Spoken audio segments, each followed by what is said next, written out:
Hey, this is Lynn. Today is Monday, July 22nd, 2024. I have just completed 60 weeks on the carnivore diet. Now, last week I hit my 100-pound weight loss mark, which was awesome. So I was curious to see what was going to happen this week. I found that my weight loss tends to be a little more steady and little blips here and there, and then a decent drop, and then steady. It's definitely changed over the course of the year, almost 14 months now that I've been doing this.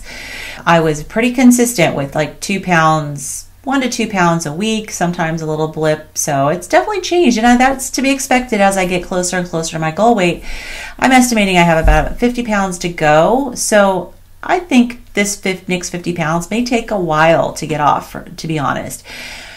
But I wanted to go through this week and first of all, thank new subscribers. I really appreciate your wanting to view my channel. It means a lot to me. You know, I'm just sharing my journey, and it's been quite a journey and how things have changed. This week I wanted to share some non-scale victories. It's been a little while since I've talked about non-scale victories.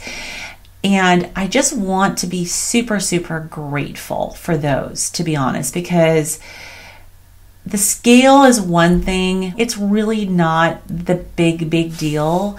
It's great to see changes in the scale, absolutely. Changes in body composition, absolutely, are fantastic. But there's a lot of non-scale things that happen through this way of eating.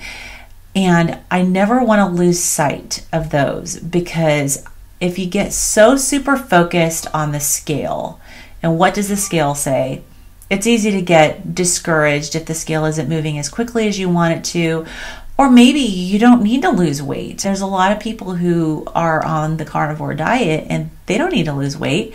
In fact, most of the people that I have talked to didn't go on the carnivore diet for weight loss. It was for healing. And that was me as well. Even though, yes, I needed to lose a ton of weight, I went on it for healing because of my mast cell activation syndrome. So I wrote a list of non-scale victories. I guarantee you it is not comprehensive because it was just off the top of my head within the last 5 minutes. I'm sure as soon as I'm done recording this video, I'm going to go, oh yeah, I forgot about that one. But I have a list, and once I go through the list, I'm going to try to hone in on what I think my top 5 are. Man, it's hard to choose. It really is. And I'll probably change my mind again. Like, seriously, once I'm done with the video, I'm going to go, oh, you know, I should have chose that one as a top 5. It's okay. The bottom line is I'm grateful for all of these. One thing that I've experienced over the past several months is my sleep apnea is reversed. I've been using a CPAP machine since 2008. I don't need to use it anymore, which is fantastic. I'm super excited about that. My skin, as you know, I talk about my skin all the time because my rosacea was a huge, obvious, visible reflection of how bad my health was, and particularly my gut health. And my skin is looking amazing. You wouldn't look at me and go, oh yeah, she looked like a leper a year ago. It's pretty incredible. And I feel like my skin is a huge reflection of the improvements that I've made in my health. And with skin, I hear this from so many people, I am not burning. If I'm out in the sun, I'm a quarter Irish, the rest is pretty much English. I would burn so quickly. I don't burn anymore. And I might get a tad pink if I'm out for too long, but I used to burn like crazy. And the sun also would flare up my rosacea and the UV rays. And I have been spending time in the sun. It's summer. My skin's great. No issues. And I'm 56, and I feel like my skin looks a little bit younger than 56. Maybe have a couple little wrinkles here, but yeah, of course, part of that's genetics. My mom, she had amazing skin. But the clarity of the skin is pretty incredible considering what it was a year ago. It was insane then. Pain. When I started this, I was in constant head to toe pain. I'm not saying that I have zero pain. I mean, I'm still carrying around an extra 50 pounds. So there is occasional pain. If I sit too long, I'll end up with that pain in the hips and lower glutes, where if you sit too long, you end up having some issues. But basically, my pain is almost zero. I have plenty of days where my pain is zero, and then the occasional day where it's cold, something will flare up. So I'm not going to say I have zero pain all the time. There's some occasional pain, but hopefully that will change and I'll end up with zero pain. That would be fantastic. My size obviously has decreased. So one of the benefits of that, a non-scale victory, is I can fit in chairs wherever I go, which was not the case before. I can sit in a booth and have plenty of room. I don't have to worry about chairs with arms. I can now fly coach. Not that I like flying coach, but I can fly coach. I don't have to fly first class, and I don't need a seatbelt extender. So that's a huge, huge non-scale victory. I'm no longer bloated. I don't talk about this very often. I do talk about gut issues, and of course I don't have the abdominal cramping, but I had constant bloating.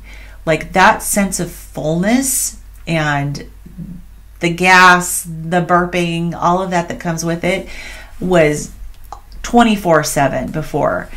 I don't have that anymore. I have that beautiful empty feeling all the time, and that's amazing. And I took the bloat as just a part of my life. I didn't realize that I could go through life and not have it. So that's a wonderful, wonderful non-scale victory for sure. I had problems before with heart palpitations all the time. They're so controlled now. I think the non-scale victory for me is, one, that I really don't have them anymore, but two, I know what causes them now. It's the histamine. So like last week I had too much histamine. I had a few. So this week, none, because I know why I had them. So just having that control and the knowledge that these are not random occurrences that I just have to hope that I don't get. I can control whether or not I get the heart palpitations.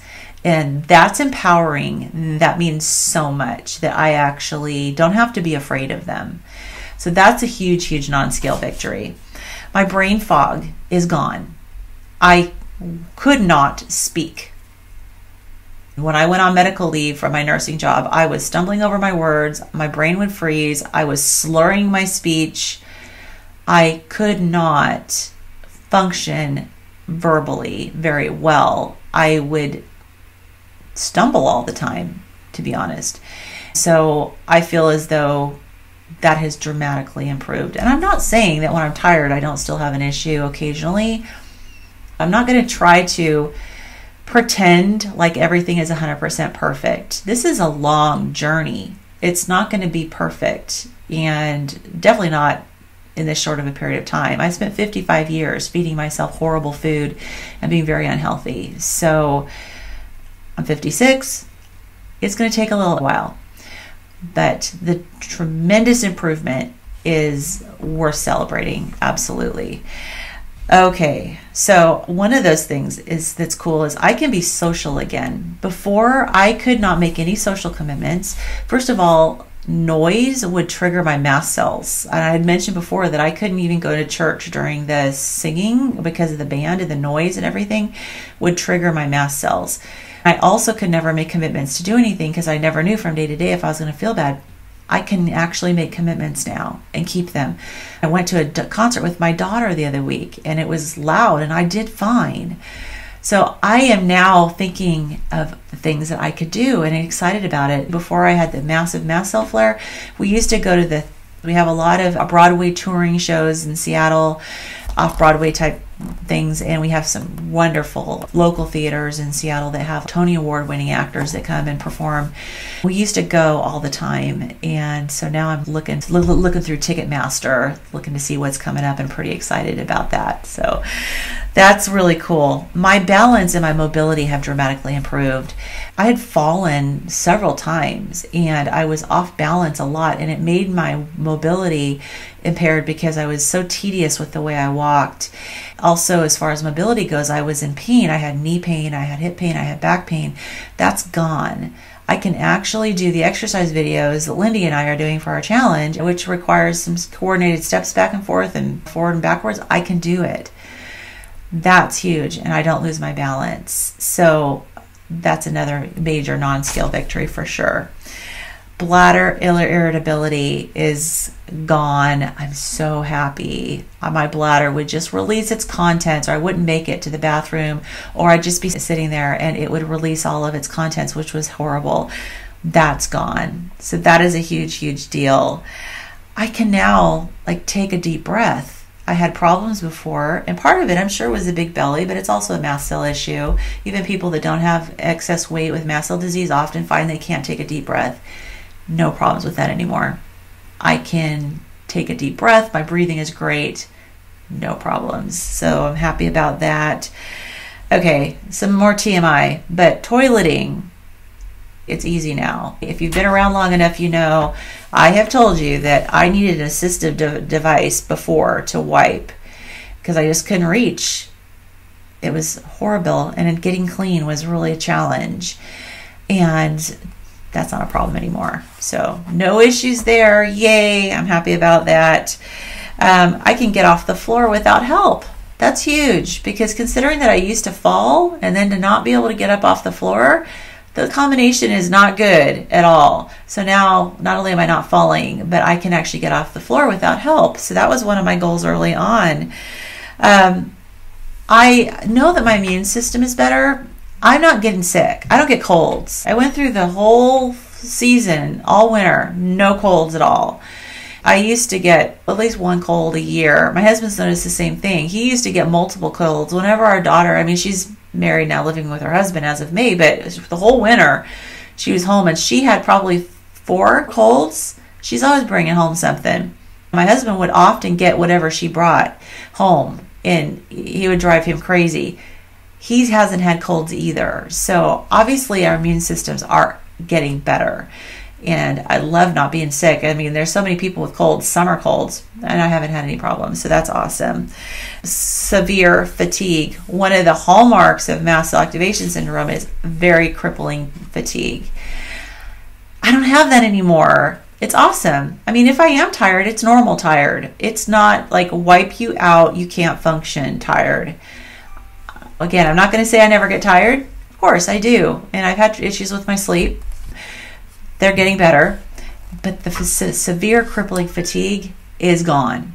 It's completely gone. And so that's fantastic. I'm going to rank them, but I'm going to tell you now, this is going to be number 1.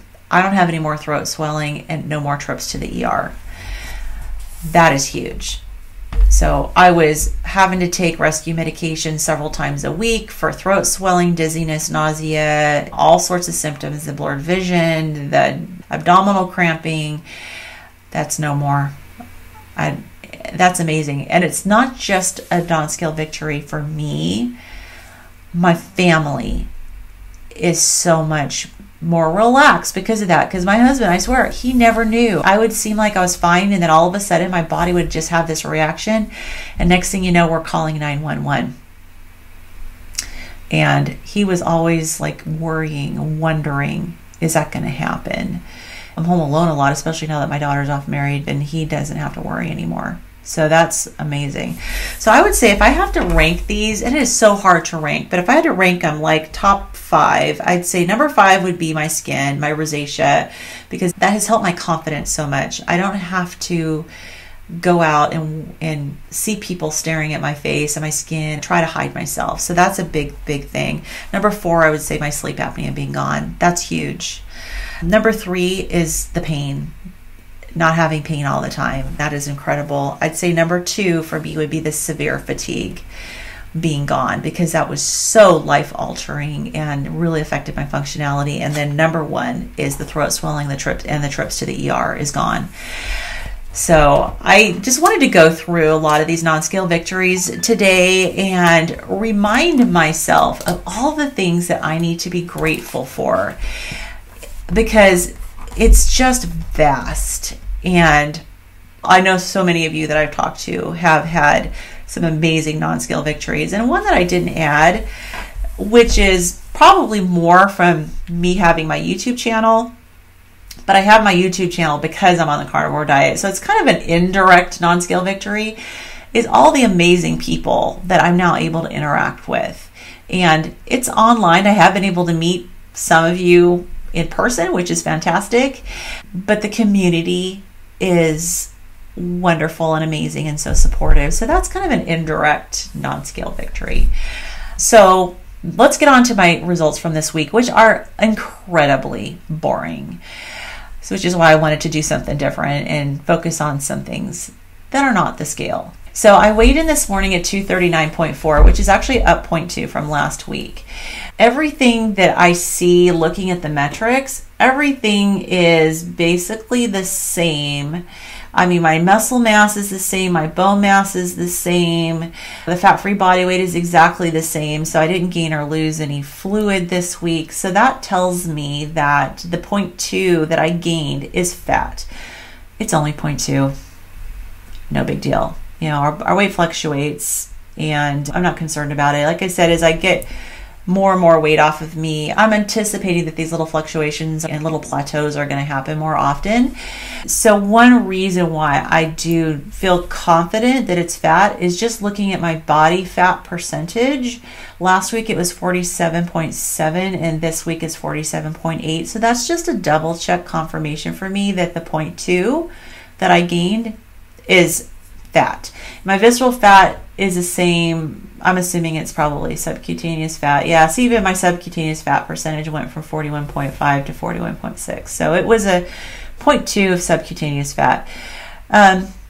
Could be because I ate some cheese again. I was careful with histamine. I was really careful. I didn't overdo it with histamine, but I've had a little bit of a challenge because my husband is really wanting variety. So I'm trying to do variety for him, and he does fine with dairy. And I actually do okay with dairy as long as I take my DAO enzyme for the histamine. And also we got cheese curds from Costco. They have these Beecher brand cheese curds. That's low histamine. So from a histamine standpoint, maybe the shredded cheddar that I made for him. So I made a power bowl one night. I try to get him a little variety. Like I said, he is not as easy with the lack of variety as I am. He struggles a little bit. So the other night I did make a power bowl with a lot of scrambled eggs. I put sauteed shrimp and butter. I don't do shrimp because of the histamine, but I gave him pork sausage. I also made bacon and then with shredded cheese, all of that into a power bowl. Mine did not have the pork sausage or the shrimp, but mine did have the bacon and the shredded cheese. So there was a little bit of histamine. So there's always a possibility that the histamine, even though it didn't affect me in any severe way, that possibly created a little bit of inflammation. Okay, my screen froze. I'm not going to overanalyze it because in the past, I've been doing this now for almost 14 months. Anytime I have a blip, it's temporary. So nothing to worry about. I don't want you guys to worry about your scale either. I mean, honestly, I use my scale and I use my body composition scale because I'm a real nerdy science person and I really enjoy looking at the metrics, and it has helped when I look at all of the gains as far as muscle and bone. But I don't let it get me down if there's little blips. That is normal. I mean, our bodies are not machines. We can't calibrate it to 2 pounds of weight loss every week and expect that that's going to happen. There are so many factors. So I don't want you guys to worry about your scale. Just look at the overall trends over time. The little blips aren't a big deal. Look at the overall trends over time. My scale loss since the beginning of this journey has been 100.2 pounds. My goodness, why am I going to worry about a 0.2 pound gain this week? No, I'm not. I've gained 26.8 pounds of good tissue. So my total fat loss over the course of the almost 14 months is 127 pounds. That's incredible. So muscle gain 25.4, bone gain 1.6, and as of this week my water is down by 0.2. So it's great. So this is a good week for me to focus on gratitude, for me to focus on non-scale victories. Another thing is that Amy D. Hosp and I are now, she doesn't have a YouTube, or she's starting a YouTube channel, but she doesn't have it yet. But we have been working on a book for kids, a carnivore book for kids. And it published. I'm so happy. So I will put a link in my description so that you can order it. Proceeds go towards the Healing Humanity documentary. So you're supporting a good cause, and it's a good tool for you if you have grandkids, if you have little kids. There are some things for older kids, maybe, 10, 12, but the comic book portion of it, the story and the presentation of the story is really more geared for younger kids. It's 120 pages, so it's a substantial book. So there's the comic book is the first part of it, and then there are coloring pages, there's activities, and there's an answer key in the back for the activities. There's also a section where kids can brainstorm their own stories, and gave them blank comic strip pages so they can create their own comic books. There's recipe pages where they can write out their favorite carnivore recipes, their favorite carnivore snacks. So there's some things in there where the kids can get creative and nurture their own creativity, which is definitely a good thing. And the coloring pages vary. There are some really simple ones for really young kids, and then there's some that require a little more dexterity for the older kids. Same thing with the activities. There's some super easy activities for the young kids, and then there's some that are a little bit more challenging for the older kids. So we're hoping to get a little something for all those age ranges, and it's very colorful and it's fun. So I will put the link in the description and order a copy. That would be awesome. So that's it for this week. I hope everyone's having an absolutely fantastic week, and I will see you in the next video. Bye-bye.